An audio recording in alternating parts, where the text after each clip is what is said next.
So I am joined by Scott Pianowski. He is the lead fantasy baseball writer for Yahoo Fantasy. Scott, thank you so much for joining me today. Appreciate it. My pleasure, Chris. Looking forward to talking some baseball. I know, baseball at long last for understandable reasons. So let's start with what's the most difficult thing about this year's fantasy draft in particular when it comes to this most unusual season of 60 games? Yeah, I mean, we're going to have basically a fantasy baseball season, which is like a fantasy football season. There aren't that many games. We're going to have to step into variance. Usually the idea of baseball is you have 6 months for things to smooth themselves over. I think the biggest challenge is going to be figuring out pitching. We already hear a lot of teams talking about starters going 4 or 5 innings for their first couple of starts. It could be a difficult time for fantasy owners to chase wins. And this year, I'm going to heavily prioritize in the leagues that I haven't drafted in yet. You can draft in Yahoo all through the summer. I'm going to really go after hitting. I think pitching is going to be very difficult to figure out. I'll try to cobble that together as the season goes along, but hitting is going to be my focus as I assemble most of my rosters. That's interesting too, because traditionally, bats take a while to warm up because the weather takes a while to warm up. So interesting that it's almost a counterintuitive process at this stage of the baseball season, which is the beginning of a baseball season, but now in midsummer. So that makes a lot of sense. Now, I was listening to your June 29th podcast, which is spectacular. We should all listen to it, obviously. So do you agree with your guest, Mike Oz, that veteran hitters might be among those to be a reliable pick in terms of fantasy draft? Yeah, I mean, I think a lot of managers are going to lean into players they know and players who are established. And I'm going to be, again, I talked about focusing on hitting earlier, but an established hitter, a veteran hitter is going to be one of my best friends. And of course, we've seen with the universal DH coming in, that's also going to free up a lot of playing time. A lot of guys who maybe would have been playing 3-4 times a week, maybe playing most of a week. So focus. I can't say enough. I think the offensive focus is the place to go for your fantasy rosters, and we're going to have to cobble together pitching. So speaking of pitching, with the 60-game regular season, what's the best kind of pitcher to draft? And again, this is new to everyone, so I don't expect you to know every last detail for something unprecedented. But that having been said, what's the best kind of pitcher in a unique, shortened 60-game season? Yeah, a type of player I really like is a young player with experience who already has a resume, who's tied to a winning team. I look at Walker Buehler of the Dodgers, who checks all the boxes. He's already been an all-star caliber pitcher. He's in the upswing of his career. He's still in his young 20s, and he's on a team, presumably one of the strongest rosters in baseball, probably the favorite right now to win the World Series. So I look at a guy like Buehler. You think he's young, healthy, in the prime of his career, escalator pointing up. I'm going to try to lean into – I'd like to have a younger pitching staff. It's a little bit difficult because we look at guys like Verlander and Scherzer. These guys are in their mid to late 30s, and they're still doing great. But I'd like to have a younger pitching staff if I could, but with guys who already have some sort of resume established. That makes sense, especially because, in an unusual circumstance, if you're throwing out a pitcher out there and the stakes are so much higher for a much shorter season, there's not going to be a lot of room to play with in terms of he'll work itself out over the course of, nope, there's no time for that. Because I think it was something like a 6-game losing streak in a 162-game season. I think Jason Stark came up with this, is the equivalent of like a 17-game regular season, shortened season losing streak. So there's no room for bad pitchers or huge slumps this year. Yeah, the calibrations are going to be totally different. Another thing I'm going to try to do, and some of this may be in season, is I'm going to try to figure out who are the middle relievers who are coming in, because a lot of teams are going to want openers. They're going to want 3, 4, 5 innings out of their starter. And it's going to be really hard for these guys to get a win. You can't even qualify for a win as a starting pitcher unless you go 5, and then you need the bullpen to hold it. If I can find some of these super relievers who are gobbling up these middle innings on good teams, on the Astros, on the Dodgers, on the Yankees, that might be a great source for wins. And if wins are always fickle in fantasy, they're kind of the siren song that we chase. I want strong relievers on strong teams. I can't say enough with the pitching. With the hitting, you can kind of go to some different cities. You might go to a Tigers for a CJ Cron or something like that. When it comes to pitching, I can't say enough. Lean into the teams we know are strong. Yeah, a lot of fantasy managers might take the approach of the actual Tampa Bay Rays in terms of we need openers. And this year, perhaps more than ever, it makes a ton of sense. So with Yahoo Fantasy Baseball serving as the official fantasy commissioner game of MLB.com, I'm sure there's some Yahoo Fantasy tools specifically that can help participants find value picks, specifically like non-superstars who could yield big results. What tools are available on the site, and what sort of recommendations do you have for value picks? It's funny. I probably would have had a much different answer if we had a regular season, 6 months. We have recently, in the last year or so, done a lot of work. Praised him, my man Michael Lazarus and his team over at Yahoo. We've added a bunch of advanced stats. If you're into metrics, we have so many of these things baked into the game right now, which are great. But the problem is, in 2 months, a lot of these metrics don't have time to stabilize. They don't mean anything in a 2-week sample. So what I'm going to point to, and then toot my own horn a little bit, information. Remember the movie Wall Street, where Michael Douglas said, the most important commodity he knew of was information. Don't you agree? Well, I agree. That means I want you to read our articles. I want you to listen to our podcasts. I want you to check out our partner content with RotoWorld, with RotoWire. And even when you're on the website, there's a little note tab next to every player. If you're not up on what's going on with Howie Kendrick, you're not up on what's going on with Alex Verdugo, you click that tab, you get the latest note. Where do they slot in the lineup? What has the manager said about them? Is there a health issue going on? Information in this strange year where we don't, so much is unknown. I want to be as informed as possible. And so that's what I'm going to really lean into. Stats are wonderful. It's how we keep score, and baseball over 6 months as a wonderful way of giving us, more than any other sport, baseball is about individual acts. And so the stats really have a true sense of what a player's value is. But in a 6-month, a 2-month race to the finish, a 60-game season, I think the information is going to be more important than some of the statistical analysis that I might step into in a more regular season. It's going to be fascinating too, because you always hear about the growing importance, and understandably so, of sabermetrics. But what it really comes down to, and analytics for that matter, but what it really comes down to is, how does that play with the unprecedented weirdness of this season in terms of how everyone's going to react to it? And as spoiler alert, it's completely unknown. And so it's going to be fascinating to see how those dynamics play off each other in 2020. So with Yahoo Fantasy Baseball, by the way, it's a free service. You do not have to put money into this thing. It is free, and it is awesome. Let's talk about that in terms of the context of the universal designated hitter and extra innings runners on second base. Should either of those things, or both, have any impact on draft strategy? Yeah, I don't think the extra inning thing really has anything we can apply to fantasy. It's just going to be a different playability to the games, and maybe the games will be a little bit shorter when they get to extra innings. But the universal DH is a big one because it ensures playing time for a lot of people who may not have it. Howie Kendrick, a guy who maybe didn't have a regular job with Washington, now Zimmerman's not going to play. Kendrick's stepping into a DH role. He can play some second, can play some third. I'm looking at him as being a full-time guy. He's somebody I like. Look at Milwaukee, Justin Smoke, Ryan Braun. These are guys who may have been part-time players. Braun's had some injury issues later in his career. Now I look at him as a full-time player. And it isn't just the guys who are DHs. I look at somebody like Gavin Lux in Los Angeles, a young second base prospect. He was probably going to hit 7th or 8th beginning the season with a DH, with no DH, with a pitcher hitting behind him.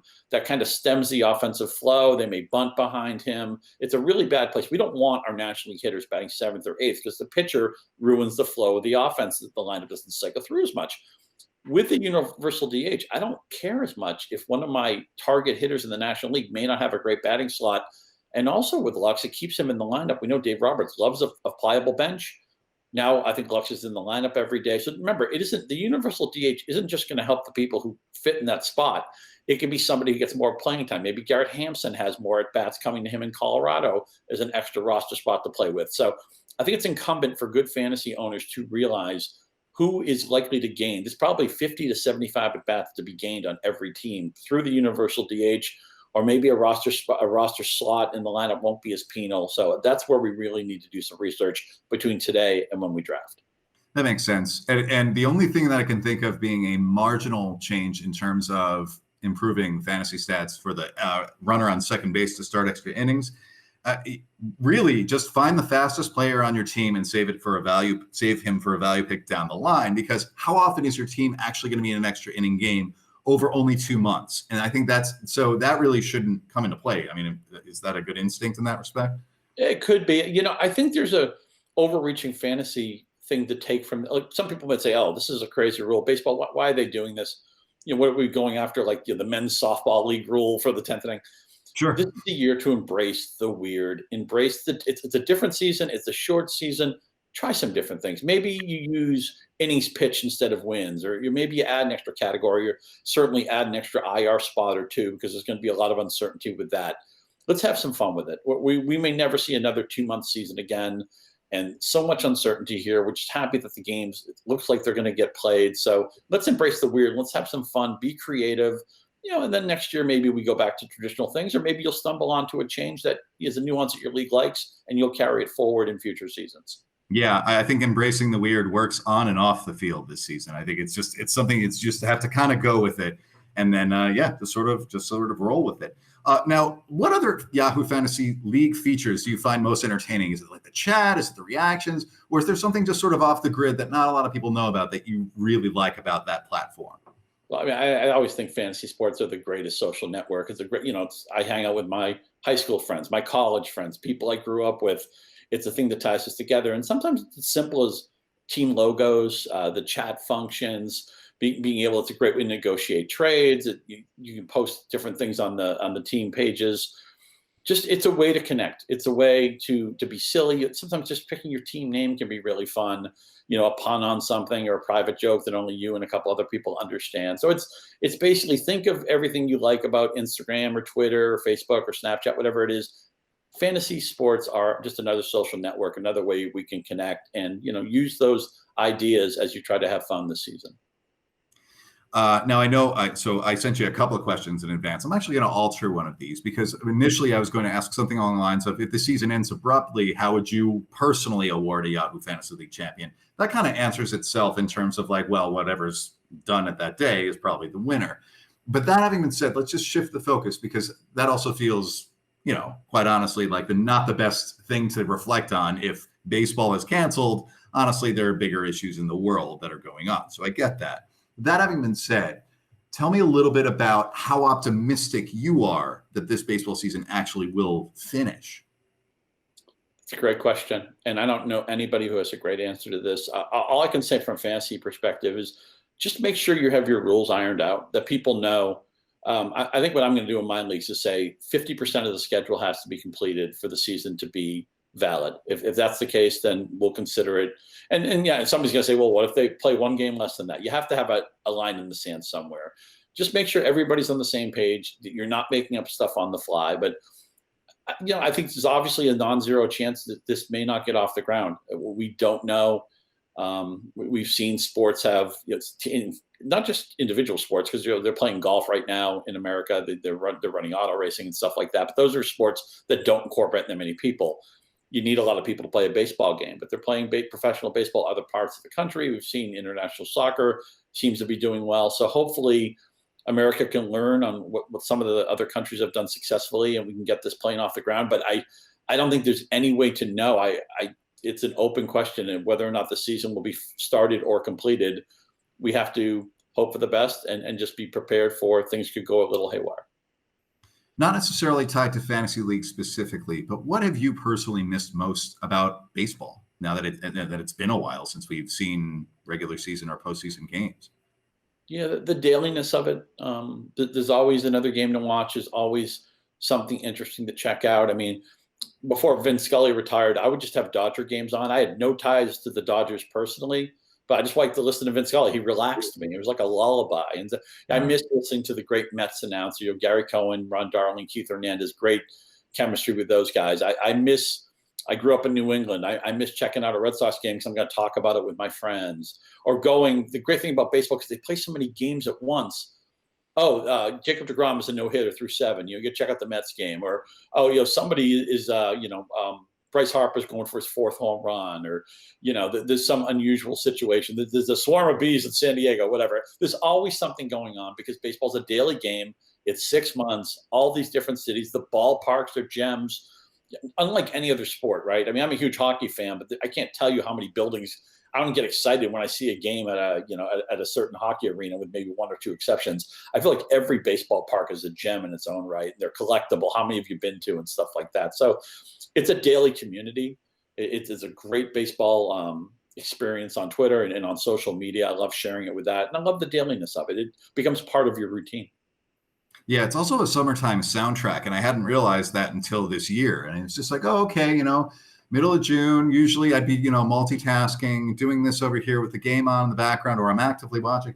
And now it's just nothing. And because baseball is such a summer-centric season, it doesn't have any competition among the four major American sports. So it's surreal to just have, nights where there's no new programming of any kind, sports or otherwise. And you just kind of go, wow, there's a gigantic void here. And again, for understandable reasons, but I had never realized how much that had been, ingrained in my subconscious, as a fan and just as a human being. So when you're talking about announcers, that really resonates with me And too. you also think about how baseball ties into the calendar, right? I mean, I've lived in northern climates pretty much my whole life.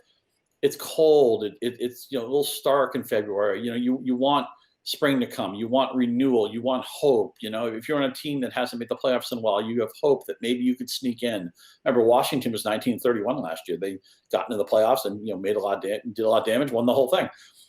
Baseball is hope. Baseball is it's family lineage. It's fathers playing catches with sons and daughters and stuff like that. There's so much good about the game, and I feel like there's a way we share baseball in our families and with our friends that maybe doesn't completely translate to other sports, and it hurts to not have that, because it's part of, again, it's part of the renewal of spring, the hope of spring, the idea that something good can happen. I think we really miss that right now. Yeah, I mean, that's such a good point. How much hope is tied to baseball and how much baseball is tied to hope. We could all use it right now. I mean, given COVID, given racial injustice, and all the problems we're all facing in the world right now. You want everyone to come back safely. You don't want anyone to have to endure COVID firsthand or otherwise. And if you're selfish like me, you hope that you can finish the season with everyone emerging safely and everyone finding sort of a source of joy and hope and escapism, quite frankly, from a lot of very difficult things that we're all facing and have to face. So, right. And if we can get a season off the ground, and then you have we can share it communally. We can share it on our social media platforms. We can share it in text messages. The one thing that we have seen in the last few months with media and everything, and the world's gotten smaller. And we're having this conversation from my living room to your living room. And we Zoom with friends, and maybe you share a cocktail, or you have a book club or whatever it is. We're finding ways to connect, even if we can't physically be together. And wouldn't it be nice just to say, oh look, Verlander's got a no-hitter through 6. Let's check that out. Or hey, watch the Astros if you want to boo them. I mean, that's in the realm of possibilities too. But I just can't wait to have that stuff back. And the sounds of baseball are intoxicating. I could use the crack of a bat. I could use a fair foul, home run down the left field line, a bang play at the plate. Man, do we need that stuff right now? Scott Pianowski, thank you so much for your time, and stay safe. And let's hope everyone involved with baseball and otherwise can stay safe too. Thanks for having me.